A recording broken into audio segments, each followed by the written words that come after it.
You are listening to the Horse Radio Network, part of the Equine Network family. What a beautiful day for horses in the morning. You are listening to the number one horse podcast in the world. Here is your entertaining look at the horse world and the people in it. Hello, everyone. I am Glenn the Geek in Ocala, Florida. And I'm Jamie Jennings in Norman, Oklahoma. You're listening to Horses in the Morning on the Horse Radio Network for Wednesday, January 28th, episode 3872, brought to you today by Chewy Equine. Good morning, horse people. You know, when we were at the beginning of the month, I thought we've been doing the same opener for 15, now it's into our 16th year. I thought maybe we should just redo how we do the opening, but we haven't learned this one yet. We still have to write it down and read it. So. I mean, seriously, I read every word of it. So I thought, well, let's not change it. We're just finally getting used to it. Takes us a while, people. Well, today, there's big news we're going to start out with today, and that's we have new bosses. We'll go over that. Plus, DeAnn from Horse Nation is back to share her take on the 10 things we pretend don't bother us at the barn. And then we have Dr. Stephanie Shen from North Bridge Equine Associates in Massachusetts to discuss the important topic of winter laminitis. Do we have weird news? I didn't even ask you. I think we have a little bit, yeah. Okay, all right. Hasn't ended because of the snow. It's not over. No. And then in our Auditor post show, we're going to do the Meet the Auditor segment, and we're going to chat with Molly Sherwood of Michigan, who used to be the snowiest place in the country, but maybe not so much anymore. So, brief background here. When I thought about selling the company, it was after I had cancer and all the health problems in 2020. And of course, we were coming out of COVID. And I just decided that I needed less stress in my life, and it might be a good time to take a look at selling the Horse Radio Network. There were three media companies that were actually looking at buying us. And Equine Network was one of those three.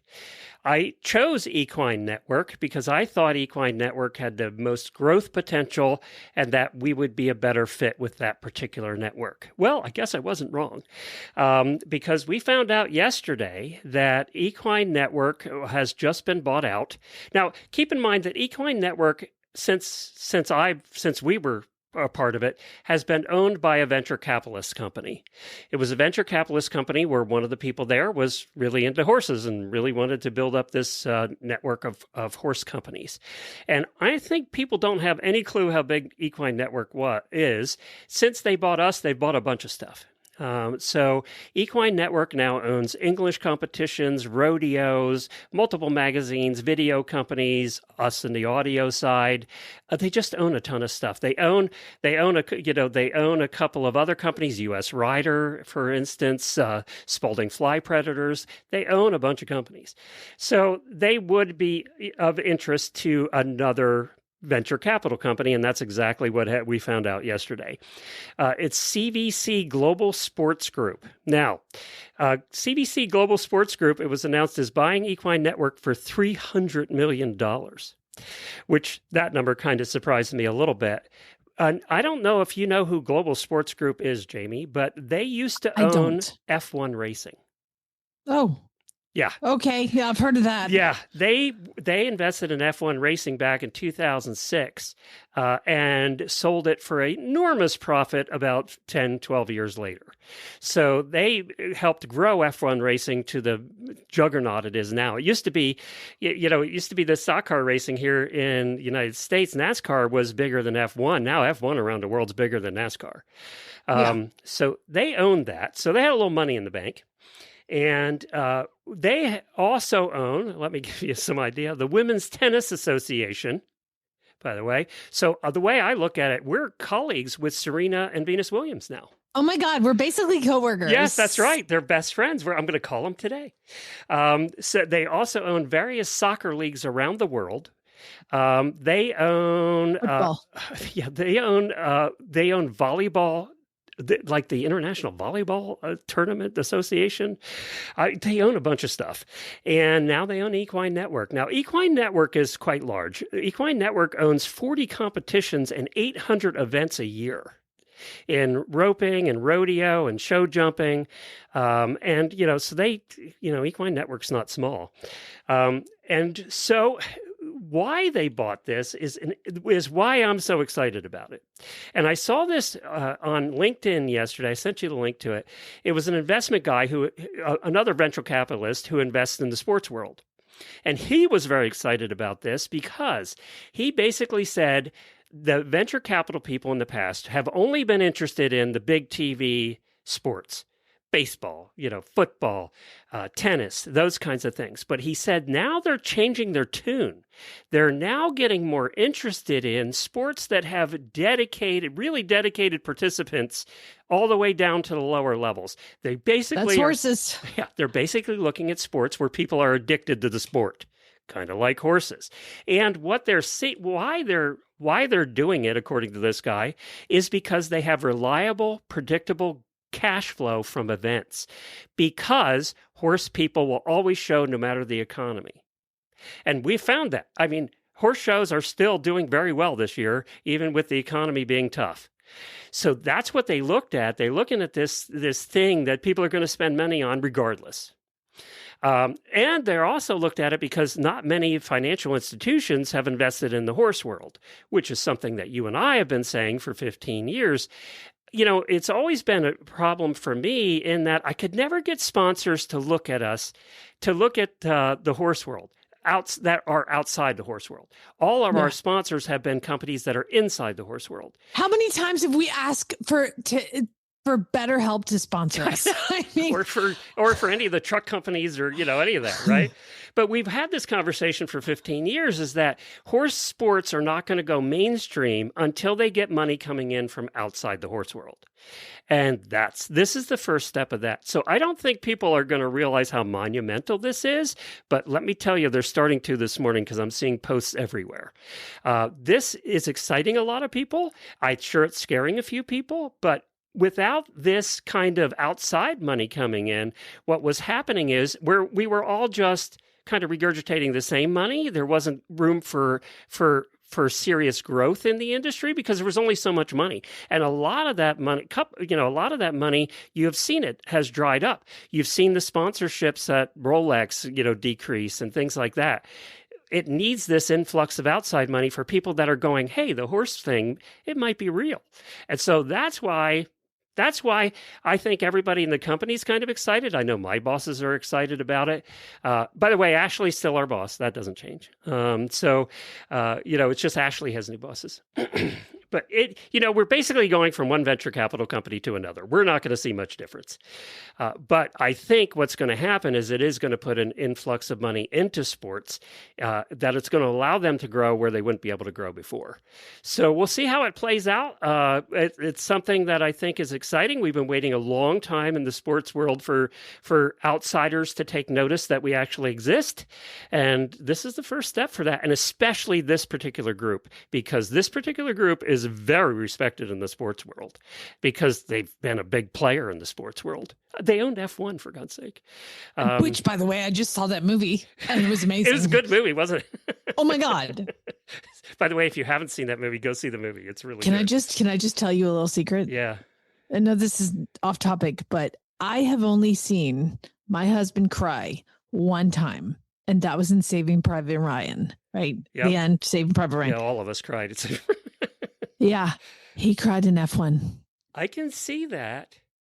Oh my! I was like peeking over. I'm like, is this happening right now? Like he was crying and I wasn't crying, and he was like, it's like being in a fighter jet when the thing at the thing at the end, and like he was just. I was like, oh my God. Who are you? We have been cooped up in this house for too long, Glenn. It is a good movie, though. I think it's on Netflix or something right now. So go check it out for sure. Well, there you go. So that's the big news in our little world. We'll see what happens. I know you're going to see a lot more about it. Our company's been sold. Chad's crying. It's all crazy. Yeah, the world's falling. We're all frozen solid. All right, our pets' heads are falling off. I mean, God.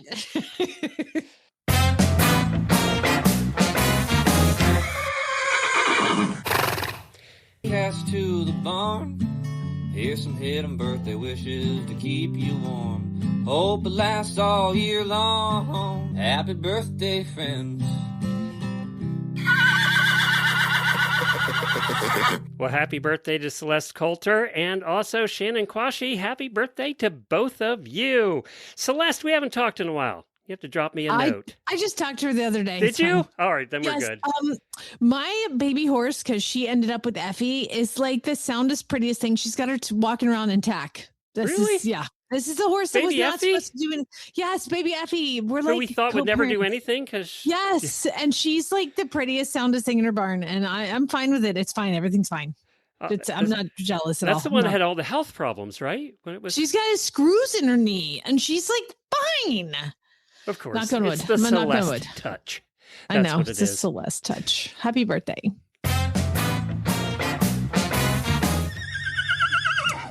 Okay, I didn't have time to talk about this on Monday, but I just had to give my shout out to a guy named Alex Honnold. Please tell me you know who that is, Glenn. No idea. Oh my God, Alex Honnold. Okay, he is the one who. Have you seen the documentary on Netflix called Free Solo? No, I have not seen it. Okay, watch that because he is the one who climbed the 3,000-foot El Capitan without any ropes or any safety gear. He's a free climber. Because I'm always just, at the edge of my seat the whole time and my stomach turns. But I know he lived, right? So I could watch it now. You can watch it. And so it's funny. So on Friday night, he went to Taiwan and scaled this almost 2,000-foot Taipei 101. It's one of the tallest skyscrapers in the world. And he climbed it live on Netflix on Friday. Actually, it ended up being Saturday. They had to move it because of weather. Live. So he live. He climbed it live. Now, there were some announcers that were pretty annoying that were talking the whole time, but just watching the whole thing. So I didn't watch it until Sunday because I wanted to see if there was a text notification about Alex Honnold plunging to his death. No, so no ropes, nothing? No ropes. What do you hold on Nothing. to? It's probably a big glass skyscraper, right? If you go back and you watch the Free Solo, you can see a lot about how he trains and stuff. But definitely, it's this guy's amazing. So they actually did an analysis of his brain because now, mind you, the El Capitan is 3,000 feet tall and it is a wall. And he had no safety gear, no net underneath, no ropes, no nothing. Same with this skyscraper. And he was doing it live. And there's that part of Taiwan is known for its earthquakes and heavy wind. And that's why they had to stop the day before. I just looked it up. This skyscraper sits by itself. It's not like New York City where it's in the middle of a whole bunch of skyscrapers. This is like by itself. He's climbing it and people are in the building taking selfies of him climbing as he climbs up the outside. It was utterly crazy, but you can go on. And so anyway, there was a scans done of his brain and he's actually missing the part of his brain that shows fear. Oh yeah, no Or it's kidding. Like much smaller than other people. And now he's a dad. He's married and he's a dad of two. And so he just can't feel fear. They said that when they did the scan of his brain, the part of that brain, I'm sorry for not knowing it, is smaller and it's so much smaller than a normal human. So yeah, he just doesn't experience fear like other people do. And if you watch this, there's a part on there that I'm like, oh my God, sit down. Just sit down, please. My butt was numb. My blood was rushing to my head. I'm going to fall off the couch and you're just there doing that. Oh my God. So yeah, cool. It was really fun. I loved it. It was great. Some people are not like the others. Yeah. I just, please retire, Alex, please. Every other person that free solos, you know how they die? Free soloing. So stop it. Yeah, I was going to say that whole no fear thing is good and bad, right? I mean, you know what though? Your husband flew F-16s.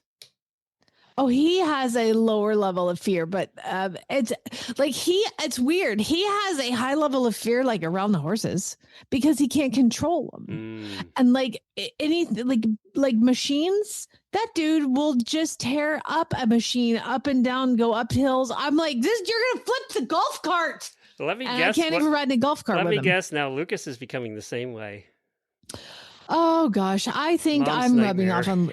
This is what happens when Lucas goes to do something dumb. Okay, like something that he's going to get hurt. This is what I've done since he was born. I would say, "Hold on, Lucas, wait before you do that. Hold on, let me get my video camera. I'm going to be on when $100,000 on the." Video, what was it called? The America's movie, the Home TV Video, show, yeah, America's something like Funniest Home that. Videos. We watched them all. I'd be like, hold on, let me get my camera. You're going to be on America's Funniest Home Videos. I want to win the money. And he'll be like, Mom, So I have to pay for your funeral. Hold on, buddy. I got to video this. You're going to go viral. He has a dad that was an F-16 pilot. You're gonna be in a nightmare in the next couple of years. I know. It's fine. I And he just bought a want to get it on motorcycle. video. He doesn't have his own plane yet. You can be thankful for that. He has his own motorcycle now. He and Chad ride around the pasture. Oh, It's together. super fun. Yeah, that's Love fun. it. It's great. Anyway, so there you go. Alex Honnold, please go watch that, you guys. It's really now Well, I that can you watch it know, now that I know he didn't die. Spoiler alert, he didn't die because you didn't hear about it on the news. So you can go watch it. But it is just the scenes and the footage and the filming, and they have cameras everywhere. Anyway, it's awesome. Watch Free Solo too. Woo! You know what isn't terrifying, and that's ordering from Chewy. You can order from Chewy. That was a weird segue. It was weird. It's the best I could do at the moment. You trust Chewy with dogs and cats in your house. See how Chewy can help you care for your horses in your barn. Chewy brings you trusted brands like Purina, Farnham, Cosequin, Weatherbeeta, and hundreds more delivered straight to you. From feed and supplements to seasonal care and prescriptions, Chewy makes life with horses easier with fast shipping and everything you need at your fingertips. Buy it once or put it on auto ship to keep essentials arriving right on time. Go to chewy.com/equine. I don't know. Let me just also say that Chewy, on all the broken bags, they give all of them to rescues. And so they don't try to resell open bags like your local feed store. Once in a week, I think, Nelda from Horse and Hound has to go to the airport because Chewy flies in food and gives it to them, dog food and horse food. So you guys, Chewy's an amazing company. I'm so glad they're a part of this show. And next Tuesday, the 2nd, whatever the 2nd is, Monday or Tuesday, they're closing on the buyout of Smart Equine, the old Smart Pack. So that deal closes next week. So Chewy and Smart Pack will be the same company. Oh my gosh. 2 great companies coming together. I love it. And I don't know, Jennifer was on the show last week. Did she mention that she did her first order through the Chewy prescription, through the Chewy pharmacy? I feel like she did. Yeah, it went smoothly. It was great. The vet sent it into the Chewy pharmacy and we got it in 2 days. So yeah, I had a friend send me an ulcer guard and she's like, it got there already? And she'd sent it like the day before. there you go. It's really good. Chewy.com/equine.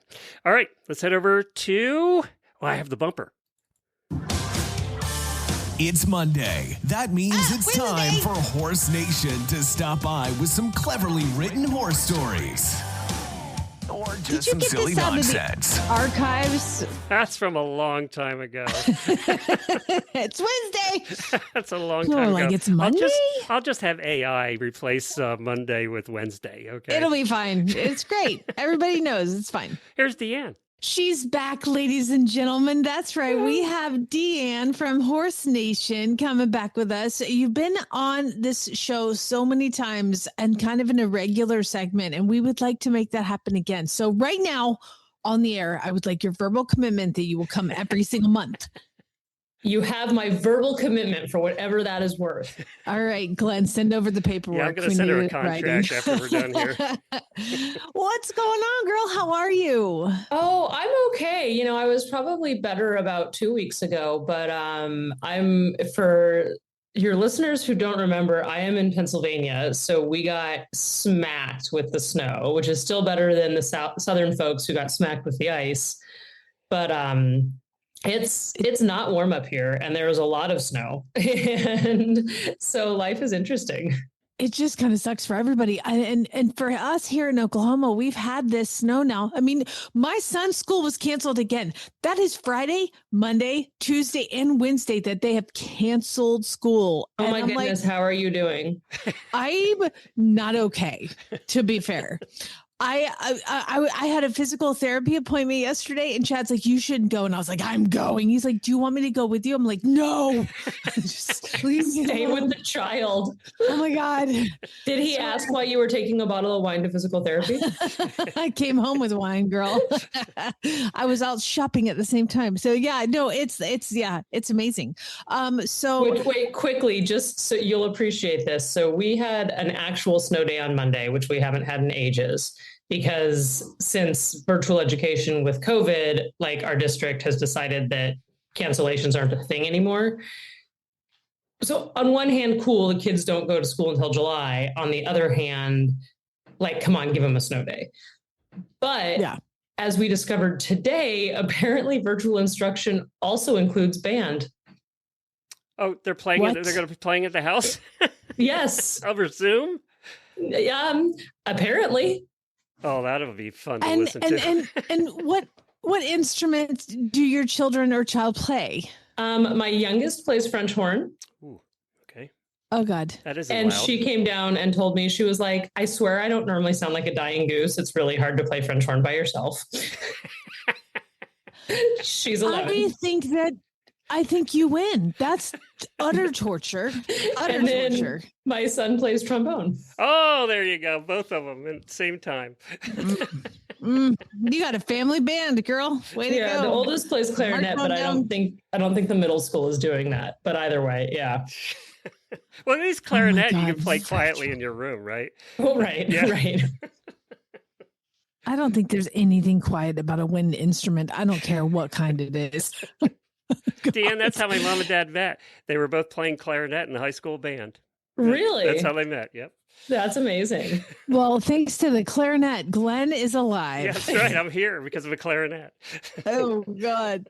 That's so hot. That's so sexy. I've always wanted to date a male clarinet player. It's on your list. That's on my list. Is that one of your hall passes? Man, I'm telling you what, I got it in writing too. Speaking of, I'm sorry, that's just a thing. Cat's taking it up next week. He just didn't tell you. I got him one for Christmas. But it was one of those ones that they used to like auction off on The Price is Right. So it's actually like red.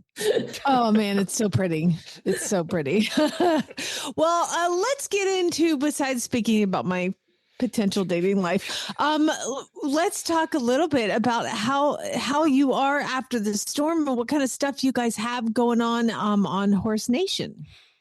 Yeah, we're over here just doing our thing, the usual, trying to keep folks entertained and sometimes educated, So yeah, I mean, that's the main thing. We've branched out a little bit, trying to do some on-site, a little bit of event coverage and just social media coverage here and there, and otherwise we're plugging along.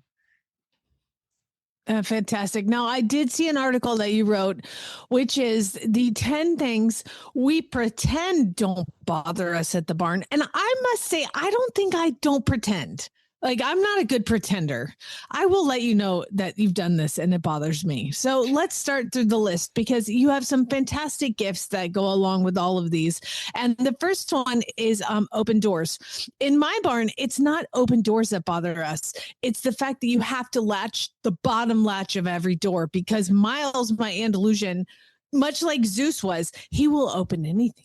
So you better close every damn door. He can open all the latches. I mean, he's very talented. So open doors is a big fat no in our barn, because he'll hoover up any piece of grain he can find. My barn, it would be very hard to leave open a door that the horses could get out of unless you like actively left a stall door wide open. But it's just, so I run a small boarding barn, but for the most part, I'm there by myself, right? Like my schedules don't tend to match up with my boarders, like whatever. And I have for the most part, really good boarders, but because I am there by myself and I like do it my way all the time, I can come in and immediately know if somebody was being careless, and I like start twitching, and I have to like talk myself off the ledge sometimes and be like, does this actually matter? Like, is it a safety concern? If it's not, like, move along.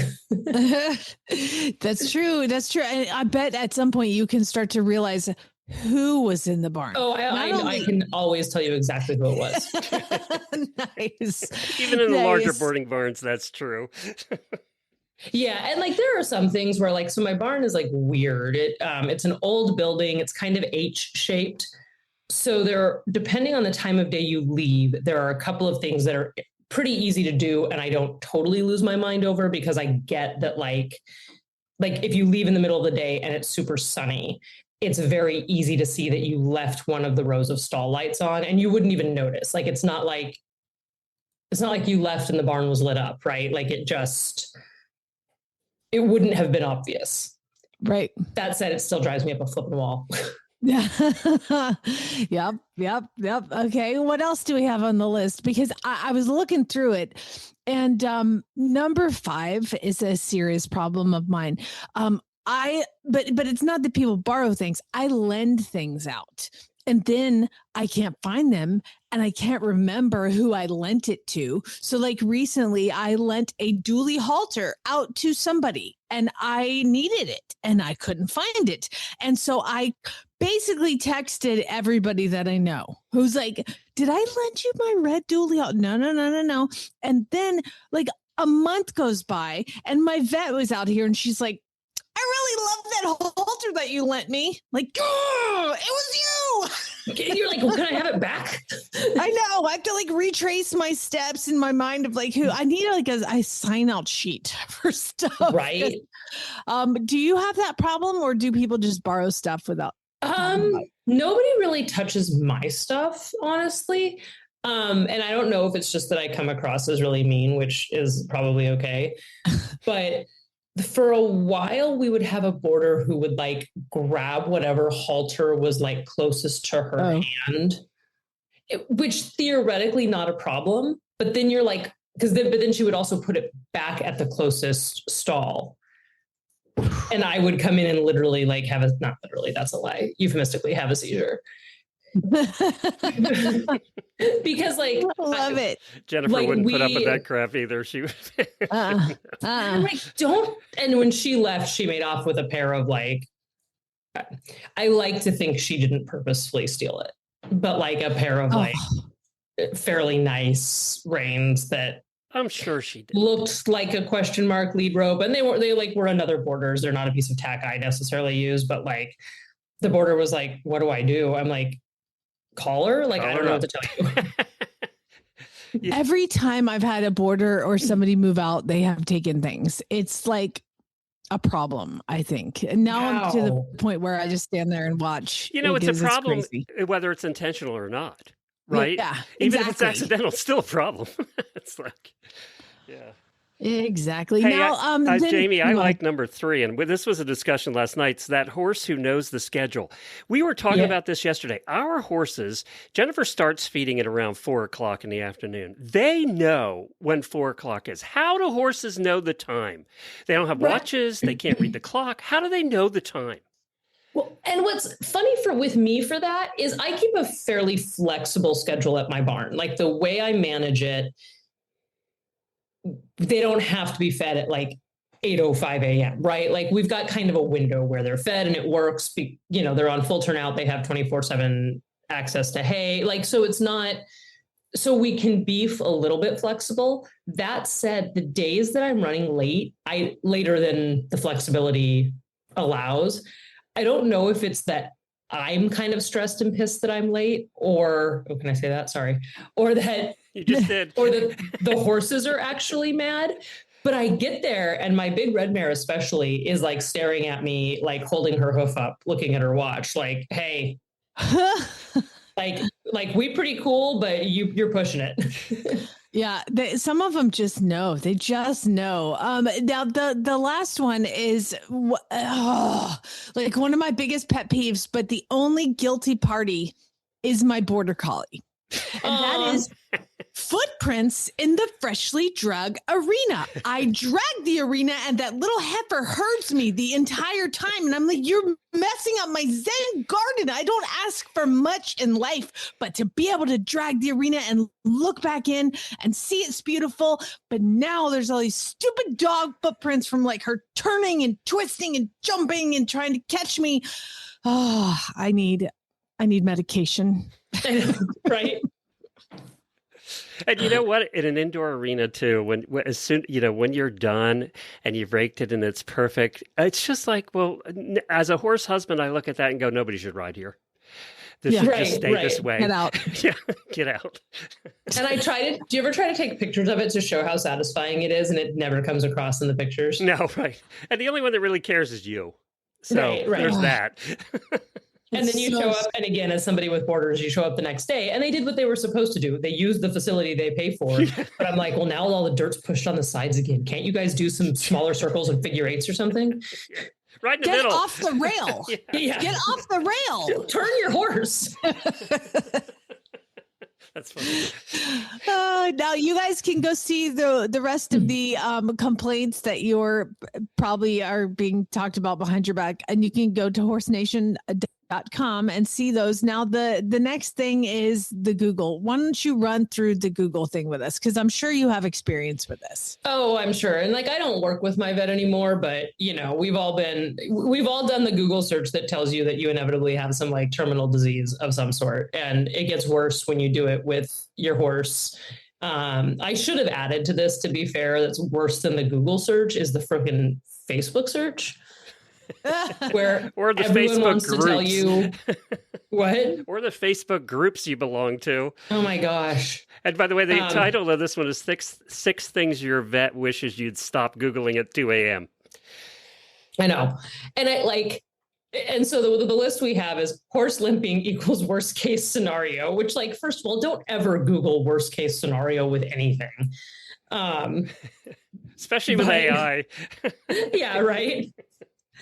And what I love about this is Google immediately informs you it could be a catastrophic soft tissue injury, a fracture, or like a life-altering irreversible condition requiring immediate intervention and possibly a second mortgage. But like, also it could be nothing, right? Like horses step more funny. than likely it's an abscess, Yeah, right. When I was working with the vet, my favorite is people would call and they would be like, it's an emergency, my horse is lame, and you'd walk in the building and I'd be like, I can smell the abscess from the end of the barn aisle.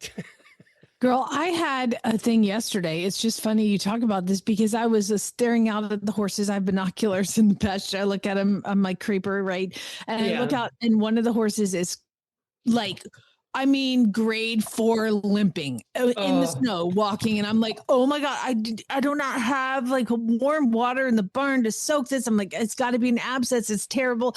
And I'm like, I got to go see what it is and make sure there's no soft tissue swelling. So I get all geared up and I walk out in the snow. And by the way, the snow is like a foot deep. And then now it's frozen on the top. So every step is like a step crunch. And I'm like, oh my God, he's lacerated everything.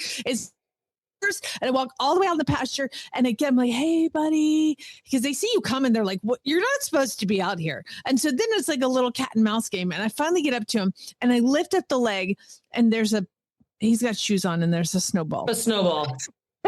I was like, oh, thank God you're not dead. But oh my God, I'm freezing to death. Yeah. So it's like, if I Googled it, I would have known he would have broken his leg. So that would have been bad. Right. And I forget you guys aren't used to the snow. So the snowball aspect isn't an automatic thing. No, it's not. And most of my horses are barefoot. So his, like, because he's got shoes on it, like, froze in there. So usually I like to put pads on my horses to help with the snowball issue. Like in the winter, like we'll do about 2 cycles with leather pads just to like have for the ones that are shod. But we've had such intermittent winters that my farrier and I are like, well, like, do we really need to? And then apparently this year we did. Damned if you do, damned if you don't. Right. I mean, seriously, ridiculous. Hey, DeAnn, we're running out of time, but I this list you can find at horsenation.com. It's called 6 Things Your Vet Wishes You'd Stop Googling at 2 a.m. And I got to tell you that we might have a solution for when you need to call the vet on next week's show. I'm just going to tease that. Ooh, good tease. So excited. So listen in for that, because it's something that somebody we all know have been working on hard, and we've been kind of testing it out. So we'll talk about that on next week's show. But DeAnn, you're going to join us once a month, right? Didn't you? Yes, you sign I that am. agreement I sent over? Absolutely. Yep. Signed with blood. Yeah, and the pay is great, by the way. So just wait for that excellent. check. Yeah. She's waiting for that $1 million check. Oh no, it's in the mail, right? Yep, Yeah. I got it in the mail. Thanks, DeAnn. Yep. See you later. Well, I have another recording from WESA last week when I was there. This one's only 2 minutes long, but it's a company that I saw the last time I was there, and they were brand new, and they're back, and they're bigger and better than ever, and I love these people. I actually saw them several times during the show, and we hung out together a little bit. They're out of South Dakota, and they have their company's name is Grace and Grit.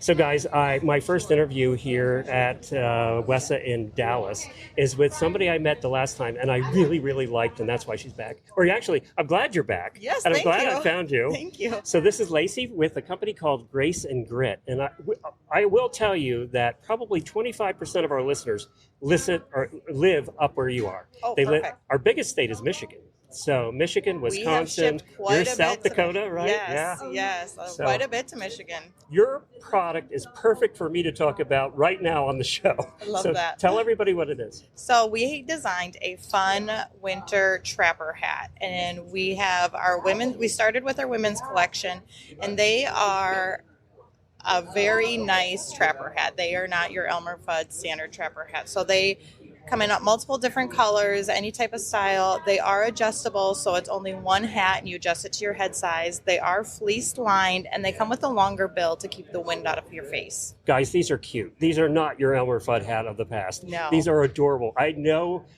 you, and I know you'll love these hats. And they're practical and they're stylish, both. They are. We have maroon, we have your bright colors, your teals, your pinks, but we also have your blacks and your subtle colors, your leopard. And you have one now that's new this year that for a ponytail, right? Yes. So we've had a lot of requests for where do I go with my hair? And so with the trapper hat, now we have one that comes with a ponytail hole, so you have somewhere to go with it. And the ear flaps still stay down, they can still fold down. And then they have cute buttons that then they button up, and then they can stay up in. Yeah, because the ponytail hole is actually much higher than the flap. It is. Yeah. It was And a you have fun men's design. now too, which you didn't have before. We did not have a men's. We had, we were going to shows with our women's one, and we had them online, and we had a lot of requests. What about my husband?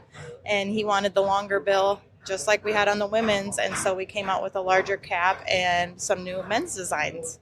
That's terrific.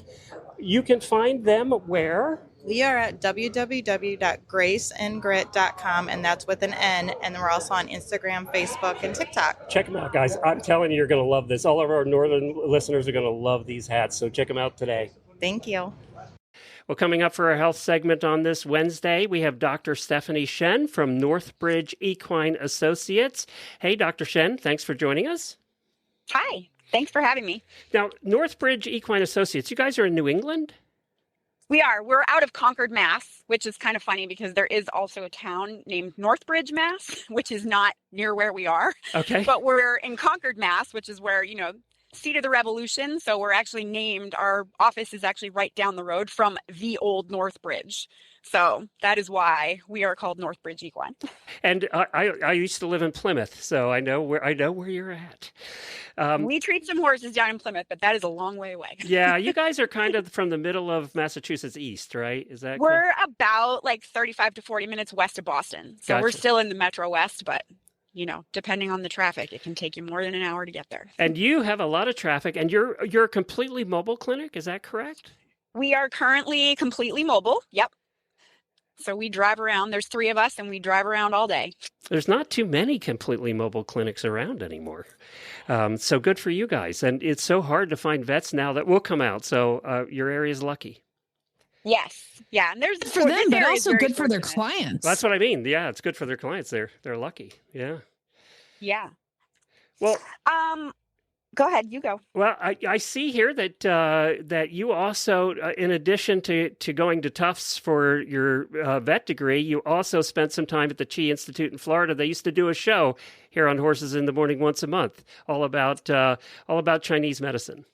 Yep. Yeah, I completed that probably, like 14 years ago at this point, I think. So you combine a little bit of both in your practice? Yeah, we do. 2 of us do acupuncture, 2 of us do chiro, and we're working on, I just started osteopathy. So we try to like have a really kind of holistic approach, very integrative. I like that. Well, good. And today we're going to talk about something that Jamie and I went, whoa, that's a thing. We've talked about laminitis a lot in the show, but today we're talking about winter laminitis. So tell us, how is that different than... Well, I thought it would be very timely since we're in the middle of Snowmageddon up here. So I wouldn't say that it's specifically like a very specific classified thing, but I think any of us that practice know that there are definitely horses that tend to founder more in the winter, which kind of is paradoxic to people because you're like, well, they're not eating grass. Like, why is this happening? Their feet shouldn't be hot, right? They're standing in snow. Exactly. Right. And I think that most of us vets would agree that for whatever reason, winter laminitis, when we have it happen in these metabolic horses, it can be very, very difficult to manage. So I can give you like kind of a rundown kind of how the whole situation happens if you want that, biochemically. Yeah. Ultimately, it's equine metabolic syndrome, right? And insulin dysregulation. Like a regular, normal, fit horse is most probably, unless they get a huge bolus of grain or sugar, they're not typically going to have a problem in the winter. It's going to be the fat horses that already are metabolic. By the way, Jamie and I don't have fat horses. We don't have any of those. We don't know what you're talking about. Great. That's fantastic. Being very sarcastic there, Doc. Yep. I totally get it. So in a very simplified system, right, for all body systems, you eat, your blood sugar goes up, your body secretes insulin. Insulin is the only hormone, for the most part, that tells the cells to take up sugar. Without insulin, and that's why people who are type 1 diabetic, they need to be given insulin, or people who are type 2 because they've overloaded their system over time, which we'll explain. But without insulin, your cells cannot take up the sugar in your blood, A, to get it out of your blood, and B, to use it as fuel. So normally, again, you secrete insulin, your blood sugar goes down because your tissues are taking up the sugar, and then anything that's extra, you pee it out. So in an equine metabolic syndrome horse or insulin dysregulated horse, they've either been overexposed chronically to too much sugar, or they get a massive influx of sugar, and the insulin can't keep up, the cells can't keep up, the body has to secrete more and more and more and more insulin. So your blood sugar is climbing higher and higher and higher, but can't get used. More and more and more insulin is required in order for the cells to take up the sugar. And then what happens is the cells can't keep up, the tissue can't burn it all off, so the insulin starts just having the cells stored as just fat. And then you have fat animals or people, and fat itself is actually an endocrine organ. So when you have more fat, you weirdly secrete more insulin.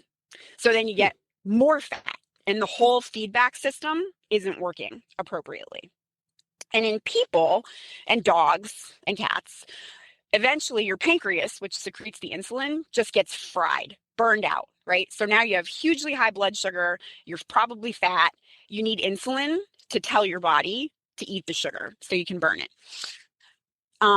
In horses, that doesn't happen. Horses exceedingly rarely get diabetes.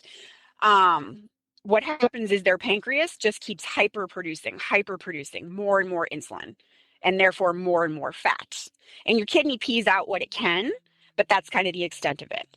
The reason that this is a problem with laminitis specifically is that in the hoof, in the lamella of the hoof, those tissues are not very sensitive to insulin. They don't take up a ton of sugar, but they have other growth factors called insulin growth factor 1 that is specifically involved with growth of the hoof.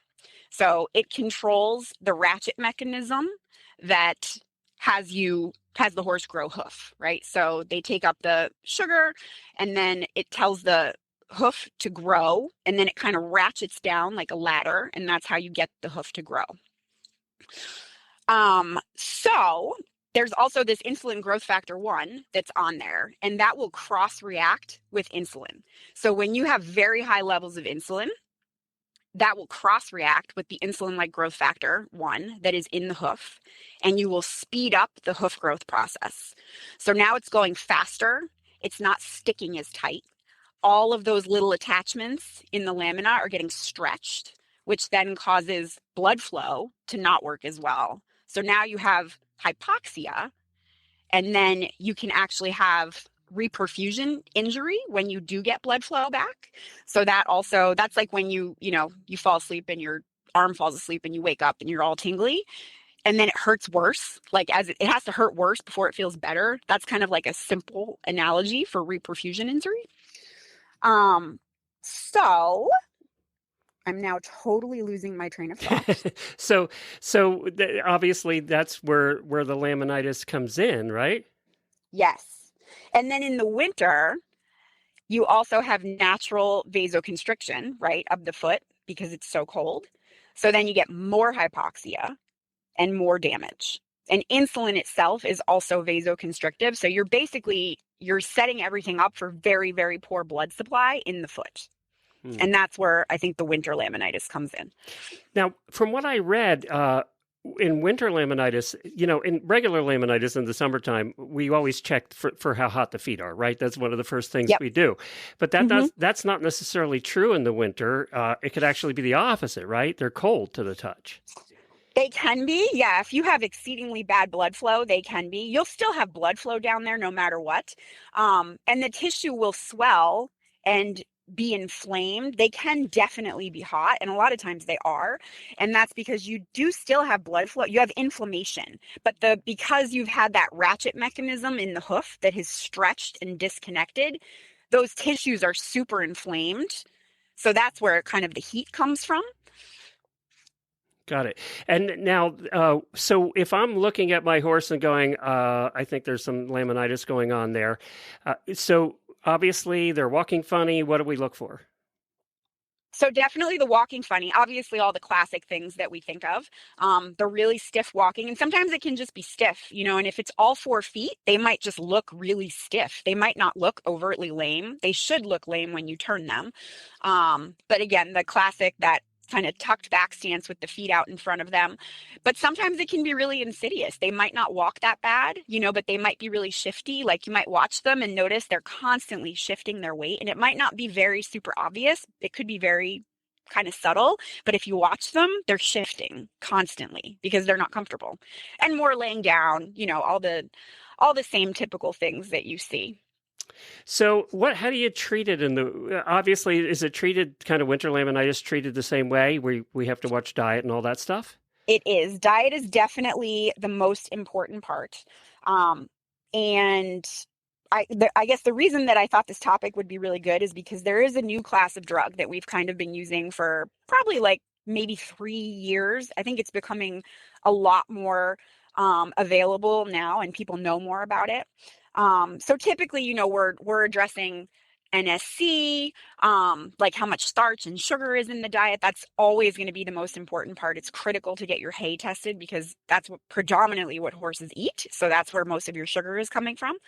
But specifically with these new drugs, they target the receptor on the kidney that causes you to pee out sugar.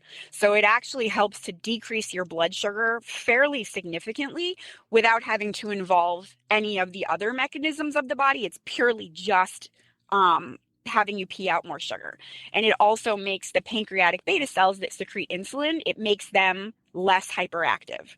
So you're kind of like hitting it from those 2 points to help lower your insulin, because insulin is really what's the problem. The sugar is the trigger, but the insulin is the problem. And is this a constant feeding of it then forever, or is this as needed? That's been my issue. So I will say with these drugs, there's a couple that we are using fairly religiously. They're fantastic for lowering insulin, like dramatically, like quartering it sometimes. And they're really, really good for pain. And that's why I've liked them so much, is like you put these horses on these meds and they are so much more comfortable than what we're just getting with our regular, NSAIDs, butane, Banamine, Tylenol, even like opioids. Some of these horses we have to use opioids in because they're so uncomfortable. Yes, so I have not yet been able to get any of my horses off of them. So I think that's the goal. And I think if you have a younger horse who you can get to lose weight, which these drugs also help with, it's possible that you might be able to get them off. I'm kind of still experimenting with that and trying to like use my high test drugs first and then move into like using a drug that's maybe a little bit less expensive and a little bit more realistic for somebody to use longer term. I'm also kind of starting to think about, I haven't done it yet, but using it in horses that might have high insulin and might be fat, but they have not foundered yet. So using it in those horses almost as like a targeted preventative to get them to lose weight and to get the insulin down so that maybe we can prevent them from getting metabolic. I think that would be like the ultimate goal. Is there a name for this class of drugs? Yep, it's SGLT2 inhibitors. So it is I'm totally blanking now. I think it's the sodium glucose transporter 2. Yeah, that's it. Sodium glucose transporter 2. And it's a kidney specific hormone. So it's or receptor. SGLT2 inhibitor. SGLT2. Yeah, and the most common ones that we use in horses, we do use them in people too, and cats. And the most common ones that we're using right now, we are predominantly using Steglatro, which is air-to-gliflozin. They're all gliflozin drugs. And then there's a few others. There's canagliflozin, vilagliflozin, which was developed specifically for the horse, but never, or as of yet, has not been brought to market. And there's another one that is approved for cats called Bexacat, and that is bexagliflozin. All right. So I'll put that in the show notes too. So if somebody has a situation and they want to talk to their vet about it, I'll put those names in the show notes. So if you're listening on your player, you can just scroll over and see it. This is interesting because I don't think it's something we've ever talked about. And, I have a fat pony and Jamie might have a fat horse or two. So, it's something that we're always aware of, right? We're always trying to keep them from getting to that point. I assume, like anything else, this isn't cheap now, but might get cheaper as the time goes? It is. It's fairly expensive. But again, I feel like in some of these horses, it's worth it, at least in the short term, so that you can get ahead of it. And I do think the prices seem like they're coming down.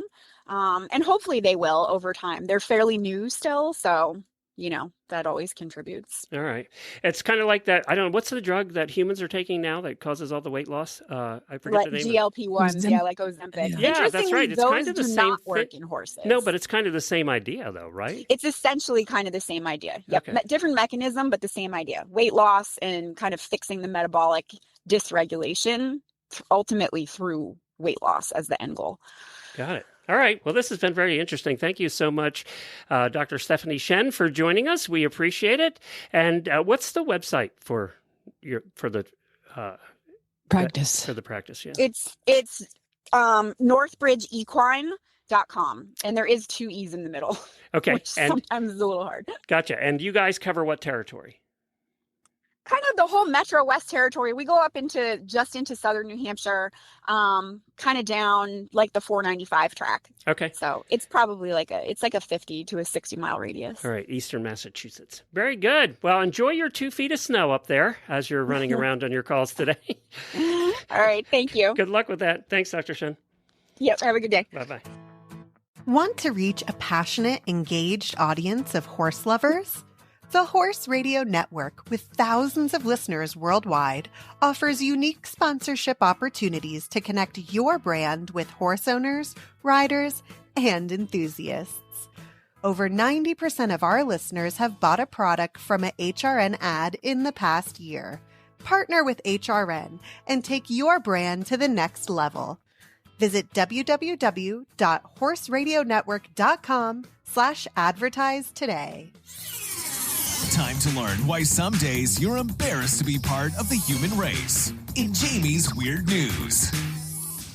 I mean, it's not really my weird news. It's your weird news because y'all send it to me. If you're ever looking through the news and you see something and you're like, oh, that's super weird, email it to me. weirdnews@horseradionetwork.com. Just like Jenny, Charlotte, Laureen, Michelle, Amy, Alyssa, and Shelly all did this week, sending me these fantastic stories. Now, this first one is, I kind of feel a little frightened reading this one because it's a whole thing about a study. It's basically studies show some dogs can expand their vocabulary by eavesdropping on their owners.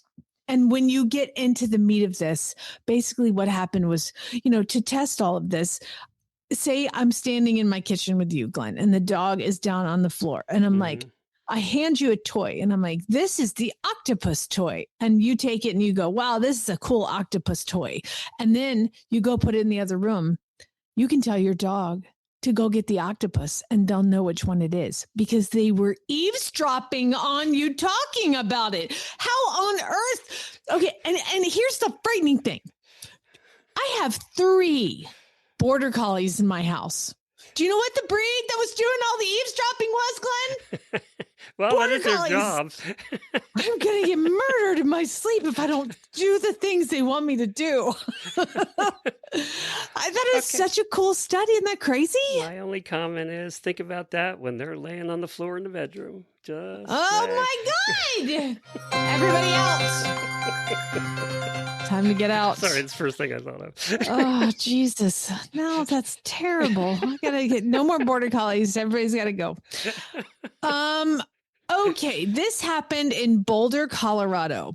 The police were called because there was a huge party happening and it was like rocking the neighborhood. There was a live music, catering, and like 60 people. And so the people are making noise complaints. So the police are called and the police responds and they roll up to the party and they see the sign. And the sign is, "Happy 5th birthday, Henrietta."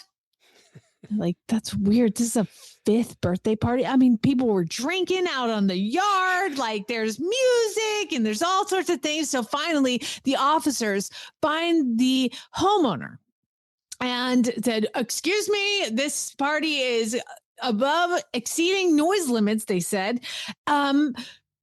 He's like, what is this party? And he's like, it's a 5th birthday party for Henrietta. Okay. Henrietta's my rescue chicken. This guy had a giant party for his chicken. 5th birthday for Henrietta. The picture is of him with the officers and a chicken. And they're holding it. And they did say that while the event exceeded noise limits, officers noted it was one of the most respectful gatherings they had ever encountered. I bet you they hung out for a while, too. I bet they did. They said the party was allowed to continue at a lower volume after a warning was issued. Happy birthday, Henrietta. Please tell me they weren't serving fried chicken at the chicken birthday I party. would imagine they weren't. Or but if they were, poor Henrietta. For Henrietta's has no more friends after the party. You're taking these stories and turning them very dark today. Now I'm nervous about what you're going to say about the next one. Oh, dear God. So we're going to go. We're going to go to Miami. Oh, this is going to be bad. Okay.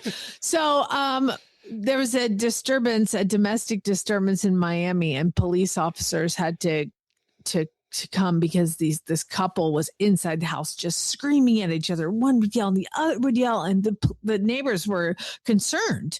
So they called the police, and the police, open up, knock on the door, and he'd still hear them fighting, and they're not stopping. And he's like, "Open the door! I said open the door!" Banging on the door, and nobody opens the door. And thus fighting has not stopped. And he's like, "I've got to get in there." So he kicks down the door, walks in. What does he find, Glenn? The TV's on. A macaw. This freaking bird alternated voices and phrases, creating the illusion of a full-blown argument. Officers confirmed no violence had occurred. They did issue a noise citation, noting the macaw was the true source of the disturbance. This bird would be like, "You're a stupid idiot! You're the stupid one!" I mean, obviously he had heard his parents screaming quite a bit. That's not a bird you want to put in your bedroom. Oh, dear God. I got to ask Chris if his birds ever argue with each other. I got to ask him. Does he live in Miami? This might have been his house. He lives in Tampa. But, you know, with 400 of them, somebody's going to be arguing with somebody, right? They can't all get along. The headline for this news story is Police Responded Domestic Disturbance and police responded domestic disturbance of couple arguing and find pet macaw who learned to mimic both sides of the fight.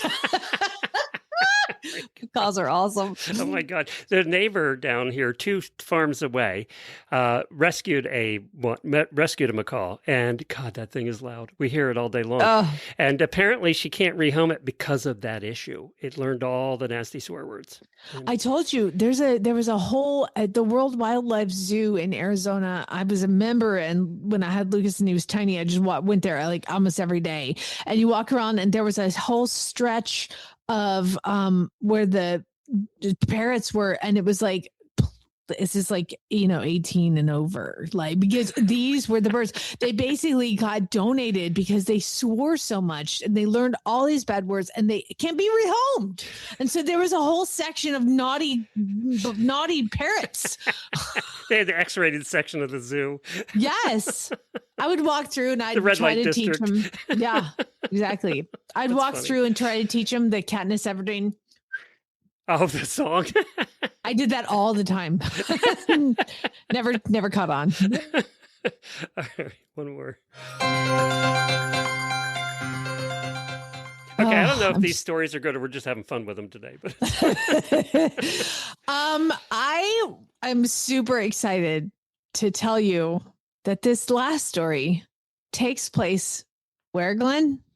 In Arizona. No. Guess again. We're back to Florida? Yeah, we're back to Florida, but more specifically, where in Florida? Oh, Port St. Lucie. Ocala, baby! Oh, God, we're making the news. We're making the weird news now. And the even weirder thing is it took place at the Ocala Taco Bell. I mean, what bad stuff happens? Okay, well, there was some drama there because a guy drives through the drive-through, because Taco Bell stays open late, but you can't go in the front doors. You can only go through the drive-through. I think like after midnight or whatever. Yeah. So this is in the middle of the night, and he drives around the drive-through in Taco Bell and orders his food and drives up to the window, and they open the window and to give him his food, and he jumps out of his car and goes in through the drive-through window, jumps in. He's 40 years old. Okay. I don't know how he did it. Big window. Drugs are bad. This guy had to be on drugs. So he climbs through the Taco Bell drive-through window in Ocala and robbed the facility. Now, how did he rob him? What was his weapon of choice, Glenn? What weapons do people has to be an use? alligator. It's not. That was a couple years ago when the guy threw the alligator through I think it was a Taco Bell window. This time he grabbed the biggest, most violent thing he could find, a big rock. And he went in through the drive-through window at Taco Bell with a big rock. And he's like, "Give me all your money. I'm going to hit you with the rock." I don't think he sounded like that at all. Looking at his picture, he probably did not sound like that. Does he look like we would imagine? His name is Kawaran Lee. And he has potentially some really good dreadlocks. I mean, this guy is, and by the way, when he did rob the Taco Bell, he also was shirtless. So let's throw that out there too. So he's got tiny little dreadlocks. He's shirtless. He climbs to the Taco Bell, goes to rob him with a rock. And of course, all the employees run out. They leave. And so they call 911. They're like, "Hi, we're being robbed. with a guy with a rock. Does he have a gun? No, he's got a rock. Why are you scared of a guy with a rock? Anyway, he'll throw a rock at you. You got to get out of there. I get it. So they run out. Well, then once a police comes, he's like, I gotta go. And so he jumps back out the window, goes and takes off running. Now, mind you, flip-flops, didn't he drive in? No shirt. But listen, I don't have all those details. Okay. I don't know if he left his car, if it was in a friend's car, or maybe he wasn't in a car. I was just making that beginning part up to explain why he ended up in the drive-through window. Okay. So let me just have a little license here. Okay. So the police come, he runs out of the Taco Bell. Now I'm not making any of this up because what they did was they were like, bring out the dogs. Yeah, we have those here. I see them all the time, the K9 units. The K9 unit quickly apprehended him because where did he go? He ran and hid behind the Taco Bell dumpster. It's hard to, not hard for a dog to get in there. Can I just tell you how much I love body cam footage? Like, I love it. There is a full-on picture of him with the flashlight and him with tacos in his hand and a rock, and he's behind the dumpster. Oh, he brought the tacos with him? I'm sure he took something. I can't, he's got some in his hands. I'm assuming it's food and a rock. By the way, robbing things like that must be so not satisfying anymore because nobody pays in cash for anything.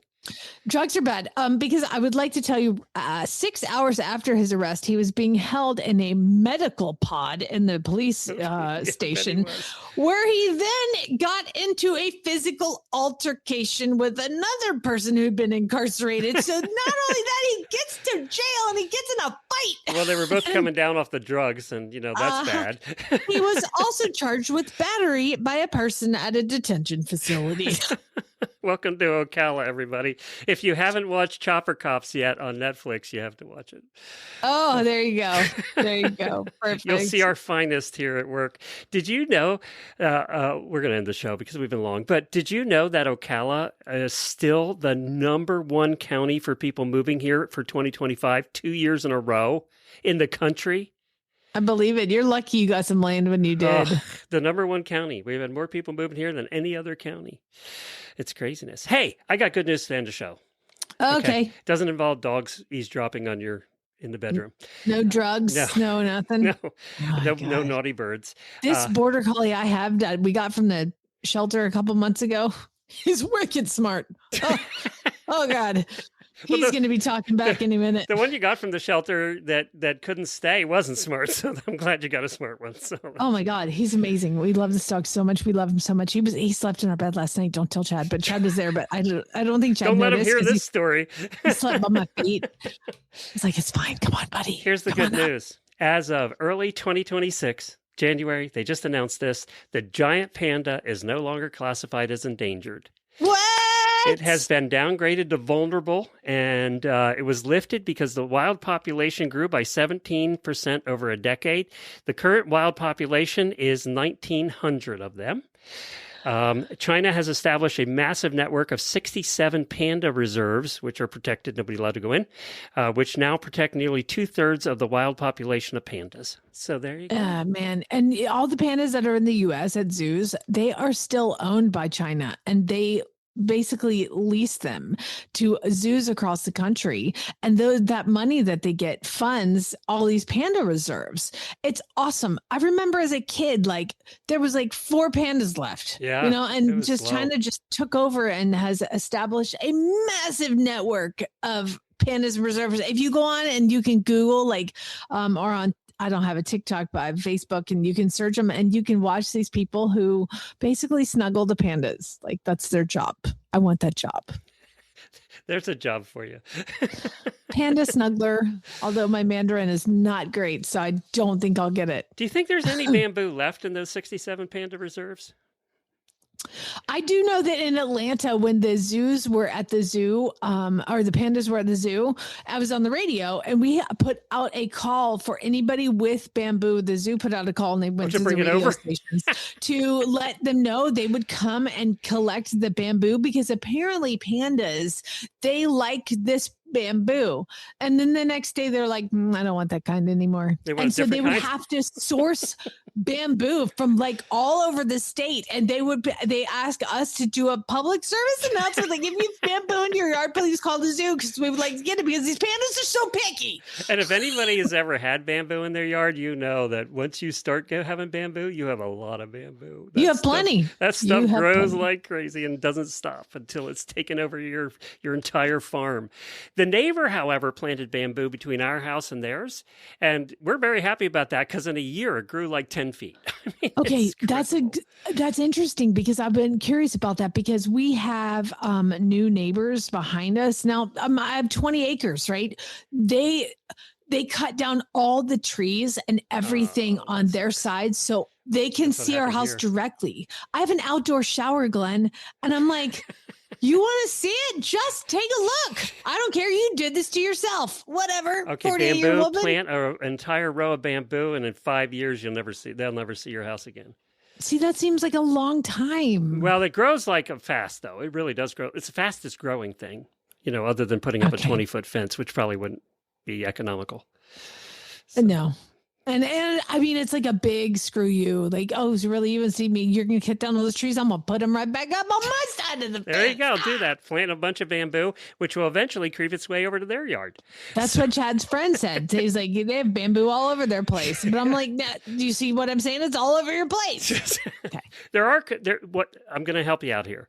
I'm helping everybody out. There's two types of bamboo. You want the clumping kind. The clumping kind does not spread like that. Clumping bamboo. Yep. Okay. It doesn't spread wildly like that. It only clumps in sections. Okay, cool. I like it. It's 80-foot sections, but don't worry about that. Oh God, I'm going to be out there with like a machete, striking through the bamboo. Thank you, everybody. Hang on, Auditors. Spay Neuter Guild. I need more work.